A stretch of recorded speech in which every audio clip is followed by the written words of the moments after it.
So, what if everything you think you know about success is wrong? Today, we're jumping into Malcolm Gladwell's game-changing book, Outliers, to really pull back the curtain on what makes people successful. And spoiler alert, it's not what you think.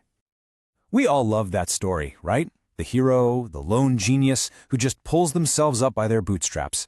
It's a fantastic story, but Gladwell's big question is, what if we're only seeing part of the picture? Here's his core idea. Personal explanations for success just don't work.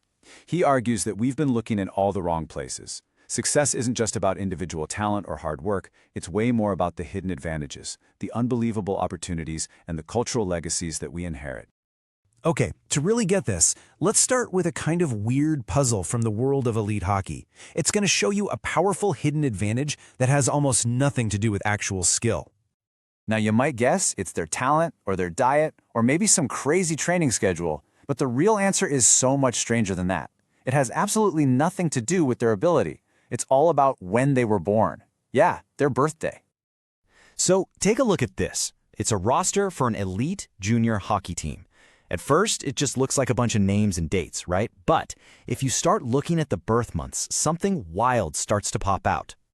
An incredible 40% of these top-tier players are born in the first 3 months of the year. So what's going on? Well, it's simple. The cutoff date for age class hockey in Canada is January 1st. Think about it. When you're 9 years old, being almost a full year older than another kid is a massive physical advantage. You're bigger, stronger, more coordinated. And that initial edge gets mistaken for talent. So those kids get picked for the best teams, they get the best coaching, they get more practice time. It's a self-fulfilling prophecy. That tiny initial advantage just snowballs. So that completely arbitrary cutoff date created this huge opportunity for one group of kids over another. And this idea of opportunity is right at the heart of Gladwell's most famous idea, the 10,000-hour rule. 10,000. According to the research, that is the magic number for true world-class expertise. In study after study, from violinists to chess grandmasters, the top performers had all clocked at least 10,000 hours of practice. But here's the crucial part. It's not just about working hard. I mean, that's part of it for sure. But it's really about having the incredible opportunity to even put in those hours. I mean, who has 10,000 hours to spare? It's almost impossible to get there on your own. You need support, you need resources, and you need a whole lot of luck. Bill Gates is the perfect example of this. The guy's a genius. No one's debating that. But just look at this incredible chain of lucky breaks he got. Having access to a time-sharing computer terminal in 1968, that was like having your own private spaceship. Seriously. Each one of these steps was like winning the lottery. And all of them together gave him the chance to rack up his 10,000 hours way before almost anyone else his age on the planet. All right, so we've got hidden advantages and extraordinary opportunities. But there's a third, even deeper factor that Gladwell talks about, our cultural legacy. You can think of these as the invisible rules and attitudes we inherit from our ancestors, and they can be an incredible advantage or a really dangerous flaw. For years, Korean Air had one of the absolute worst safety records in the aviation world, and part of the reason, it turns out, was a cultural legacy of something called power distance. It's this deep, deep respect for authority, which in the cockpit led to something called mitigated speech. What does that even mean? He's hinting, he's trying to be polite. What he really wants to say is, hey, the radar is showing a giant storm right in front of us. We need to pull up now. But because of his cultural deference to the captain, he downplays the danger, with tragic results. But these legacies can also be a massive advantage. Let's look at the New York legal scene back in the 1950s.